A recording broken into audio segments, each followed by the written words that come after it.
দেখুন, যারা সাকুলেন্ট ভালোবাসেন তারা কিন্তু এরকম একটি মাদার অফ থাউজেন্ড গাছ নিজে সংগ্রহে রাখতে পারেন। এই গাছের পাতা দেখুন পাপসে ভর্তি।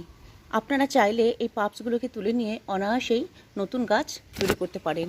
আর যদি তা নাও করেন তাহলেও কিন্তু এই গাছগুলো এরকম পাপস ভর্তি পাতায় আপনার বাগানে একটা আলাদা সৌন্দর্য দেবে। খুব বেশি খাবারের এদের দরকার হয় না, খুব বেশি যত্নেরও প্রয়োজন হয় না। শুধুমাত্র এদেরকে একদম ডাইরেক্ট সানলাইটে রাখবেন না আর জলটা কম দেবেন, তাহলেই কিন্তু এই মাদার অফ থাউজেন্ড গাছ আপনার বাগানে সারা বছর এরকমভাবে থাকবে এবং বিনা আয়াসে আপনার পুরো বাগান ভর্তি করে ফেলবে। চাইলে আপনি আপনার বন্ধুবান্ধব আত্মীয় স্বজনদের এই গাছগুলো আলাদা আলাদা তৈরি করে টবে বসিয়ে গিফটও করতে পারেন।